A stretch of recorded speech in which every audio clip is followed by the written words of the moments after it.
50 kilometre आम्ही 2 दिवसात चालून दिवसाला 25 मीटर चाललो.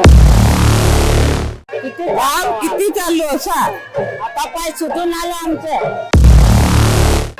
गडोड काम केलं तर आम्हाला त्याचे 7-12 उतार नाही भेटलं. पाण्याची अडचण अशीच आहे, पाणीच नाही. कपडे घेऊन बाहेर जायचं, डोकीवर टोप घेऊन. जागा जमीन नावावर झाली पाहिजे हेच आमची मागणी आहे, दुसरी काय नाही. दोघांच्या नावावर झालीच पाहिजे. आमचा मीटर होता तो काढून नेला आणि दुसरा मीटर बसवला, त्याच्यात लाईट बिल जास्त येतात. Hello and welcome to Pulse Maharashtra with me, Vinaya Deshpande Pandit. I'm the Maharashtra Chief of Bureau of The Hindu, and each week we take you through some of the most important stories of the week.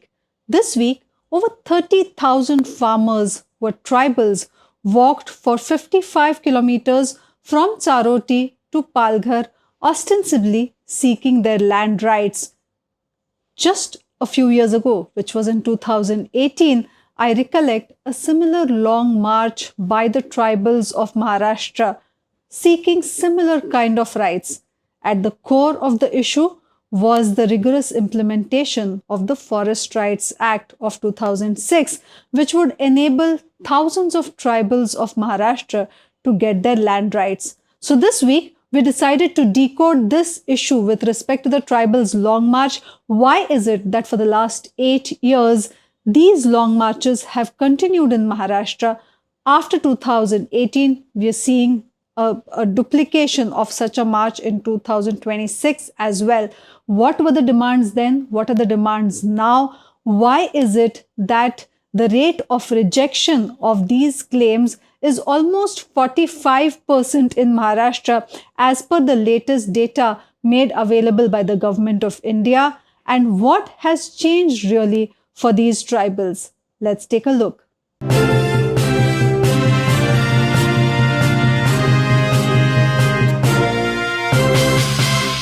नावे पलट गेले. जरा आम्ही गडोड काम केलं तर आम्हाला त्याचे 7-12 उतार नाही भेटलं. त्याच्यासाठी आम्ही चालत आलो, ते आम्हाला पाहिजे. आमचे हक्काचे आम्ही कष्ट करणारे, आम्ही पोट भरणारी, त्याच्यावर जागेवर आम्ही पोट भरणारी. आम्ही एवढं उन्हात अनाज काम करतो तेव्हा आम्ही पोट भरतो, पोट बाल पोसतो. एवढे आम्ही कष्ट केला, अंगाचं पाणी केला, घाम निरपला तर आमचा हक्क पाहिजे जमिनीला. नाही नावावर 7-12 उतारा खास म्हणजे पलाट खास की माल की जमीन आमच्या नावाने नाही निघत. आणि पाण्याची काय अडचण आहे? पाण्याची अडचण अशीच आहे, पाणीच नाही. तरी आम्हाला पाणीच नाही. आम्ही आतापासून कपडे घेऊन बाहेर जायचं, डोकीवर टोप घेऊन. धवायसाठी लांब जायचं, आम्हाला पाणी नाही. असं आम्हाला वाहता पाणी नाही. थोडं पाणी घ्यायचं, आंघोळ करायचं, तेच पाणी पिया वापरायचं, तेच पाणी कपडे धुवायचं. दिवसभर आपल्याला कपडे धुवायचं राहिलं तर आणि ते आम्हाला त्याचा 7-12 निघाला पाहिजे, जागा जमीन नावावर झाली पाहिजे हेच आमची मागणी आहे, दुसरी काय नाही. आम्हाला ती जमीन आता नावी झाली पाहिजे. आम्हाला 7-12 मिळला त्याच्यापासून आमचा एकवटी आता 7-12 आमचं निघले पाहिजे. खूप म्हणून निघले नाही पाहिजे, एकवटी आम्हाला निघले पाहिजे. जेवढी जागा आहे ना तेवढी आमची नावी झाली पाहिजे. आमच्या पोरांना पुढे चालला पाहिजे. कागदपत्र आज असेल तेव्हा आमचा पोरबा लेखात शिकला, काय केला. आम्ही लोकांपासून कुटुंबापासून मागायला गेलो तर आम्हाला नाही देणार. म्हणजे आमचे नावाने ते तोडी तरी आम्हाला 7-12 निघायच पाहिजे. पण एक मागणी अशी आहे की नवरा बायको दोघांच्या नावावर झाली पाहिजे. दोघांच्या नावावर झालीच पाहिजे. दोघांच्या नावावर झालीच पाहिजे. आमचं तेव्हा पुढे चालेल ना. नवऱ्यांच्या नावावर झाली पाहिजे, बाईंच्या नावावर झाली पाहिजे, पण झालीच पाहिजे. त्याच्यापासून आम्ही हाता पाहायला पाणी लावत चुका लावत आलो. एवढं आम्ही लांबून आलो. चारवटी जवळ 50 किलोमीटर आम्ही 2 दिवसात चालून दिवसाला 25 मीटर चाललो. किती चाललो असा आता पाय सुटून आलं आमचं. चालता येत नाही. वीज बिलाची अडचण म्हणजे आमचा मीटर होता तो काढून नेला आणि दुसरा मीटर बसवला, त्याच्यात लाईट बिल जास्त येत. आमच्या जवळ फ्रीज नाही, आमच्या जवळ टीव्ही नाही, आमच्या जवळ फॅन नाही. तरी आम्हाला महिन्याचे 1000 रुपये येतील तर आम्ही आमच्या घरात काम करणार. करणार महिन्याला तर 1,000 रुपये येतील बाळा. Yeah, so see, number one, as I told you, forest land. They are saying that within 3 months. This other types of land, she has said we are forming a 15-member committee. 10 from the government, 5 from our representatives, CPIM, including our MLA Vinod Nikole. Other 4 will decide. That's a very important thing. From problems in the implementation of the Forest Rights Act to the problems in Gharkul Yojana, several tribals here have walked for days at end just to tell the administration that they have been working on petty wages, that they don't have the land on which they till in their ownership, neither do they have water in their houses. Though the pipelines have been laid, some say there is no water that reaches them. May it be education, may it be water, may it be a home. These are basic, simple demands that the tribals say have remained unresolved, making them walk for several kilometers so that the system takes note of them. वनपट्टा जो forest plot आहे, जो कायदा सरकारने अंमलात आणलेला, परंतु आतापर्यंत आमच्या कब्जात जवळजवळ 2 एकर 3 एकर 4 एकर अशी जागा कब्जामध्ये आहेत. परंतु त्या जागेमधील सरकारने जो आम्हाला 7/12 दिलेला त्या 1 गुंठा 2 गुंठ्याचा उर्वरित क्षेत्रफळ आमच्याच कब्जामध्ये आहे. म्हणून आमची अशी या लॉंग मार्चच्या माध्यमातून अशी मागणी आहे की जी उर्वरित जागा आहे त्याचे मोजमाप करून आम्हाला त्याचा 7/12 आमच्या नावे झाला पाहिजे. त्याचप्रमाणे दुसरी अशी मागणी आहे की या ठिकाणी गावठाण गायरान तडघरांचे जे जमीन आहेत, शिलिंग देवस्थान इनामी जमीन आहेत, त्या आमच्या कुठेतरी आदिवासी ह्यांनी घरं बांधलेले आहेत, त्याच्या तडाखाची जी जागा आहे ती नावे झाली पाहिजे, ही मुख्य मागणी आहे. त्याचप्रमाणे या ठिकाणी स्मार्ट मीटर आज पालघर जिल्ह्यातील खेडोपाड्यामध्ये जोर जबरदस्तीने एमएससीबीच्या माध्यमातून लावला जातो आणि त्याचे वाढीव बिल आहे तो भरमसाठ आदिवासी गोर शेतमजूर यांच्याकडून वसूल केलं जातंय. म्हणून त्या विरोधात हा लॉंग मार्च या ठिकाणी आम्ही आणलेला आहे.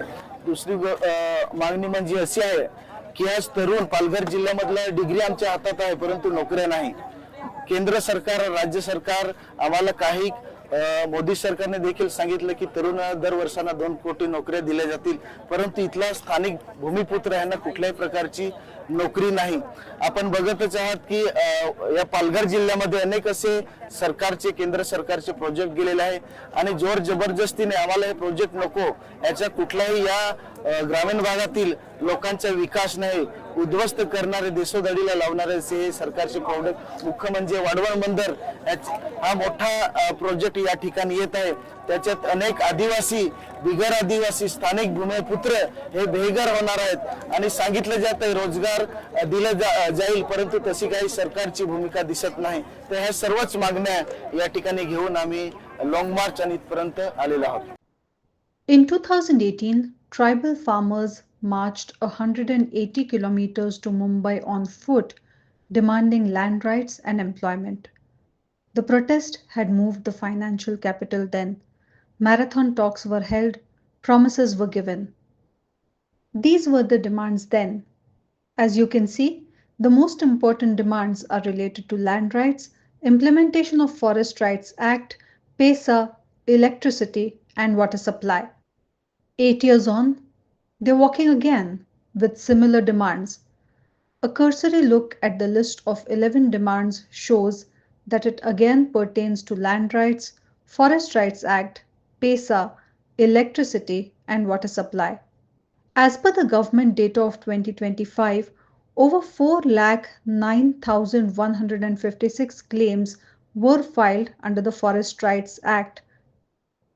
Of them, 2,08,335 claims were accepted and land titles were distributed, but over 45% claims were rejected.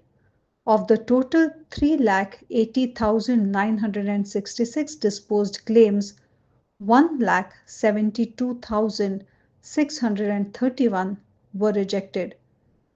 28,190 cases are still pending. The administration has now given a written assurance, just like it had given in 2018.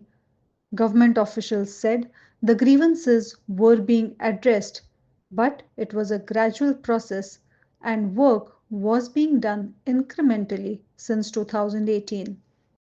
2017 मध्ये किसान सभेला ज्या मागण्यांसाठी long march काढावा लागला, पुन्हा आता त्याच मागण्यांसाठी ठाणे पालघर जिल्ह्यामध्ये 3 दिवसाचा लॉंग मार्च आणि घेराव करावा लागला आणि आता परत 25 तारखेपासून नाशिक ते मुंबई लॉंग मार्चचं आयोजन त्याच मागण्यांसाठी करावं लागलं.